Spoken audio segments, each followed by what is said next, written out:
What's going on, everybody? Welcome to my YouTube channel. My name is Kieran. Hope you guys are doing all right. Hope you're alive. Hope that you're paying your taxes, because if you're not, they're gonna get you. They're gonna get you. But today, guys, I wanted to talk about something that is pretty important. I assume everything I talk about is important. I don't know. I just talk. But today, I wanted to talk to you about the element of stability, the element of a center. Okay, something within ourselves that is fundamentally irreplaceable. Okay, so this is inspired essentially from every single time in my life that I have not been centered. Okay, so when I say centered, I mean the unmovable, recognizable, constant part of yourself that is always with you. Okay, that can't be taken away. You can call this your soul. I would choose to see it that way. You can call it your essence, but whatever you want to call it, it is fundamentally who you are. Now, it's important to have this because it is the one thing that can't be taken away from you, right? And it's the most important thing. It's more important than money, than a house, than food, than sex, than a relationship, than a career, than your attitudes, than your beliefs, and your conditioning, and your mind, and your ego, and your personality, and so on and so on. It's more important than all those things. Because as much as you may want any one of those things or identify with any one of those things, the center of who you are, is something that can't be taken away. And it is the one thing that is the most important. It's the most important thing because it can't be taken away, because it's the thing that brings you back to life. It's the thing that allows you to keep going. It's the thing that will never falter, never leave you, right? Because taking money, for example, it comes and goes. Jobs, they come and go. Sometimes you find a great job, sometimes the great job you get fired from, or you get let go, or you move on, or sometimes you have a friend and other times you don't. Sometimes you have sex, other times you're masturbating at 2 a.m. in the morning. Whatever. The point is that those things come and go. Even your personality changes, your beliefs, your attitudes. These are things that are always changing, always moving. But that part of you that can't be taken away, that exists fundamentally for that sole purpose, so that you can have something to ground yourself to, right?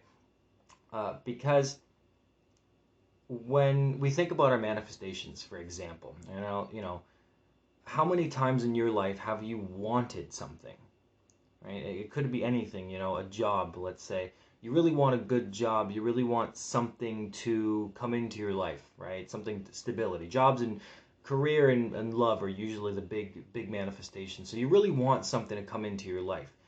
A job. You really want that career. Something that fills you with passion, something you can do, something you can get paid for, something that would, I hope, lead towards a better future for you, a better career, right?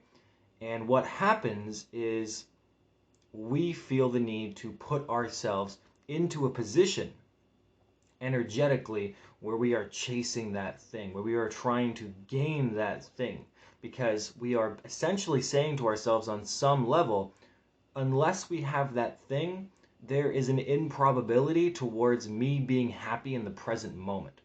So that career or that relationship becomes almost necessary, because it's a goal, it's a manifestation, it's something that you want. Because there's nothing wrong with the desires to have something, to have goals, to have some sort of plan, to have an idea or a vision. These are all parts of the human experience, and those are or should be well rewarded within you. However, without a center, without something to ground you, if you do not have that strong place, and sometimes that center changes. Sometimes what we were relying upon as a grounded center turns out to be not so grounded and not so reliable. So when we don't have a strong foundation, a firmness within ourselves, those jobs, those relationships, those manifestations we want, they seem elusive. They seem continuously getting farther and farther away. And we keep chasing them. We keep going after them. We keep trying to control how it comes into our life. But without that stability, without that center, those things really can't come into your life. Fundamentally, the biggest reason is because if they did come into your life and then they suddenly left your life, you would be a mess. And so the idea of being spiritual, or the idea of forming a connection within yourself, speaking on spiritual terms, is that that connection that you're trying to form is supposed to be the strongest connection you can have. The point of going through a spiritual awakening, or the point of trying to live your life through some spiritual means, is to get you to a place where you are resilient, to get you to a place where your wisdom speaks through your energy, to get to a place where you know yourself, where you love yourself, where you can have a conversation, an inner dialogue with what you are at the core level and still be okay. To feel peace in times where you shouldn't feel peace, and to also feel peace when you should feel peace, because a lot of times our mind tries to take us out of that. And also to feel at peace with not feeling at peace. The idea is to have a center that you can rely on. So even when things are really shitty and no amount of spiritual information or recycled Instagram posts can really help you get out of that space, you can rely upon one thing. And that one thing will get you through. Because that one thing is supposed to be the epitome of what you are, and that is supposed to take you farther and farther, take you to the next step, take you to that relationship, take you to that next career, that next leap of faith, that next idea, that next passion, that next growth of your soul. It's supposed to take you farther. But without it, without that center, we are often anxious, listless. We do not feel grounded in the present moment, or even in our bodies, or in our realities, our homes. We do not feel complete. We feel like we're missing something, we're searching for something. And I know this because I've spent the last 3 years from going through the spiritual journey searching, trying everything under the sun, which is what a lot of spiritual people end up doing. They end up going on these weird hippie-like adventures. They end up trying float tanks and ayahuasca and kambo and bufo and sound bath ceremonies, and they travel and they go backpacking through Europe, and they do all of these things, and so on and so on, which I've done at least about half of them. And they end up pretty much, more or less, in the same exact position. Because the thing that they were searching for, which is usually that completion, that sort of idea of being whole again, that stability, that essence that I'm talking about, is something that you do not find elsewhere. That's not how that works. It's something that was always within you, right? The idea is somewhere along the way within your human experience that got twisted and sort of melted away into the shadows of your own being, right? It's not that it didn't go away necessarily, it's that your awareness of it was disconnected, okay? And so the spiritual awakening brings you back to that awareness, and that's why it's often such a very hard experience. Anytime you go through a major life change, you are getting closer to who you really are, but that involves a lot of stuff coming up to the surface and a lot of things that you have to discover about yourself that really do not reflect who you are, right? So this thing, it's different for everybody. It's different for me as it would be for you. My thing, the thing that keeps me going, is the name of my soul. That's the thing that keeps me going. It's enough, at the very least, to keep me going, to keep me persisting, to not give up, to not give in to negativity, to not give in to dark thoughts, even though sometimes I have bad days, depressing days. I had one recently, very, very tough day to get through. For the first time in a while, I actually had suicidal thoughts, which is, I don't usually have suicidal thoughts. I never really did. I mean, I would never even act on it. I'm afraid of blood and needles and commitment. But, so I didn't do, I'm okay. But the point is that was a very dark night. It was like 3 days ago. It was heavy. It was very heavy. And I came out of that because I have that knowledge of my soul. I did a meditation like 3 years ago.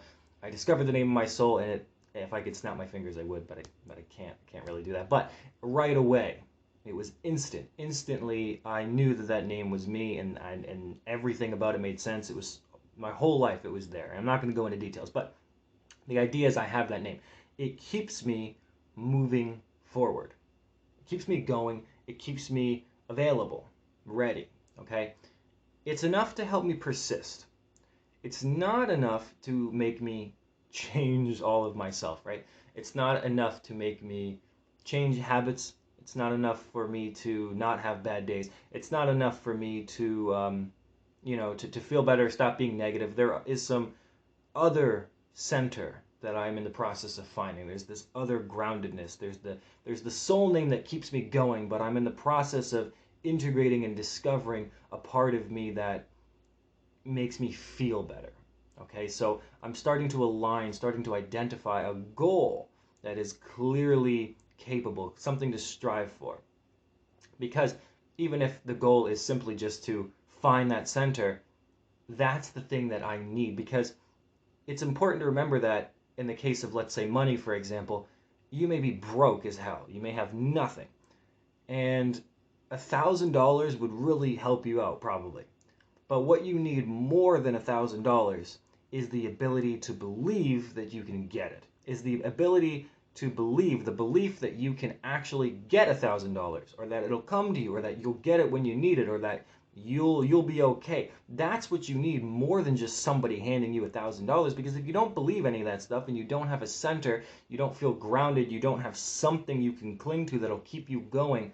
Someone hands you $1,000, you'll probably blow it on dumb shit, or you won't be able to use it correctly, or you get weird and anxious, and you might spend it too quickly, and you might even have really good intentions, but it gets screwed up, and maybe somebody asks for help, and you help them out because you're a nice guy, or a girl, or whatever, and next thing you know, you don't have it anymore. So without that center, you can't better use those material resources. So without that center, without that understanding of yourself on a deep level, without that commitment, without that relationship, that dialogue, the things, the manifestations that we're trying to get into our life, they often are just on the outer layers, right on the circle of your experience, but they can't really come in because you're not really receiving anything, and you can't receive one of the fundamental ideas of spirituality, to receive blessings, to allow things to happen for you rather than working hard all the time and doing all this and having to control everything. Is old paradigm myth. Instead of having to do all that, the idea is that you have to have an element of receiving, a balance within you, but you will not know how to do that without that foundation within yourself. Because the reason that we do not have that foundation is because somewhere along the line we had to give, and we had to give, and we had to give, and we had to give. And the more we gave, the less we received. And the less we received, we couldn't really give to ourselves. We weren't allowing things to come in for ourselves. Hence the disconnect. Hence our soul, the soul loss, which is a term I'm not going to talk about, but essentially that is what I am talking about, is soul loss, right? But you can look up lots of articles. A Loner Wolf has a good one on soul loss if you're interested. But the idea is we're disconnected from our soul, from our higher selves and our intuition. And without that foundation, without that soulful recognition, without that, and you don't have to be spiritual to have it. I mean, people have this relationship with themselves, even if they're not really consciously aware of it. But the point is, without that, the manifestations that you're seeking have a hard time coming in. And then when they do, can you, one, appreciate it? Two, can you hold on to it? Because it's one thing to be rich, for example, or it's one thing to have a relationship, but can you hold on to the relationship? Is that something that you will be able to sort of have an element of stability with? Will you be able to do that, right? I was not able to do that. I had a relationship, and it failed. It failed maybe for other reasons, but it failed because I did not have that center. I did not. I did not. And that center is fundamentally the most important thing I've come to realize, because without that, every little thing scared me. Every little thing scared me. Whether or not it was minor inconveniences, sometimes I would surprise myself and be okay. Sometimes the laptop would break and I would freak out, and other times my headphones would break, something I used to make music, and I'd be totally okay. There's all these levels and stuff depending on where I was, what my vibration was at, and how I felt about my life. But the idea is that without a clear guide to feeling better about yourself, without having the goal to desire a better relationship with yourself, creating that foundation, things will affect you in ways that you just are not happy with. And you'll care about so much stuff, and just all this stuff was getting to me. I mean, I was just taking it. I mean, yes, the soul name was keeping me through, was keeping me going. It made sure that I kept doing what I wanted to do, because I haven't given up. I've incurred a lot of defeat, a lot of setbacks. Those things have happened to me for sure. A lot, all the time, really. But I haven't given up. I still write, I still update my blog, still make YouTube videos, I still try to help people. I still, I've been exercising a lot recently because I gained some weight, so I'm trying to bring myself back down to what I feel comfortable with. I'm meditating more again. So I used to do that a lot, and I'm trying to eat healthier. I'm basically just trying to, do things, make music, be creative, do these things that I love doing, and not giving up. I haven't given up those things, and that's good for me. But it's not the whole picture. It's not the completion. It's not the feeling of everything will be okay. And understand? I have half of the puzzle essentially, or half of a piece, and I need the other half. And that's what I'm working on. I've come up with a clear goal to just fundamentally get back to myself, to get back to my roots, because I won't be able to handle anything, right? Unless I can do that. And the same applies to you. So quickly before I go, some ways that have been helping me. So I'll just give them to you. So ways that help me connect to myself.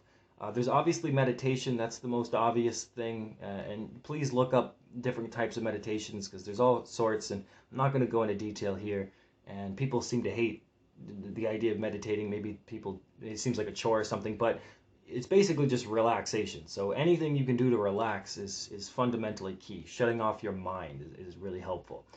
Connecting to nature. I was out today. It's very sunny outside today, California, so obviously everything's on fire. But not here, not in my backyard, and it was nice to just put my bare feet on the ground and feel the grass and the earth and those things. Laid down underneath a tree. That was pretty nice. Just felt connected to the earth. It felt a little bit better. Okay. Helped me connect. Went exercise or some sort of yoga or something that connects you to your physical body. It's a very helpful way to try and feel safe within yourself, because that's the feeling that you're trying to get. You're trying to feel safe. You're trying to feel safe without a job, without money, without a relationship, without this, that, and whatever. You're trying to feel safe. And you can feel safe, because as a kid, none of that stuff was important, and you may have felt safe. And then at some point, you may not have felt safe as a kid. Okay? And the idea is that all those things, those feelings, whether they were good, positive, negative, or bad, they carry with you. They're still here with you today, right? So those are some things that you can do. Essentially, trying to bring a sense of humor even to your process is pretty helpful. That makes things seem a little bit lighter than they usually are. And doing anything that you can to make you feel good, because that's the goal. Whether that's reading a book, taking a bath, eating a piece of chocolate, going to the gym, writing something down, journaling, anything you can do to form an inner dialogue with yourself. And you have to do it consistently. You can't be like me and and stop every other week. You have to do it consistently, right? Which is something that I've been trying to do with actual with a conscious effort, with some real consistency. And I've done some of those things with legitimate consistency, and I'm pretty proud of myself for that. So I feel a little bit better. I feel a little bit better over the past 2 weeks than I did the whole month before, simply because I just wanted to feel better about myself. I didn't want anything else. The job, things, the money, the new house, I want all these things. I would like a new place to live. I would like all this stuff. I'm not in a comfortable position, but I'm never going to be in a comfortable position if I don't feel comfortable. Because it won't matter even if I'm in a mansion, right? It won't matter. I will feel uncomfortable. So the reason that you may be experiencing delays and things of that nature is simply because your own soul, the universe, however you want to see it, I first see it as my own higher self, you are putting yourself in a position where you can learn to let go, relax, be at peace with yourself, enjoy your existence, even if on the external it doesn't seem like it's going too good. Because one day you're going to die. You'll be dead, in case you didn't know. You might die tomorrow, too, also, by the way. I hope you don't, but you might. And then it wouldn't matter. It won't matter what shitty you felt, how shitty you were, what happened here, there, then. Familiarizing yourself with death is pretty good, actually. But that's another topic for another day. For today, guys, just try to keep that in mind, that if there are those delays, it's just a way of reconnecting to yourself and getting into a position where you can feel okay again, just feeling safe in your own skin, in your own body, in your own head, in your own mind, in your own heart, in your soul, just forming a dialogue. Just sit with yourself for 20 minutes and try to see what it's like to exist as you, whatever your name is. For me, trying to exist as Kieran and letting that be okay. Okay? Alright guys, I hope this video was helpful, and I hope you guys have a good weekend. See you guys next week.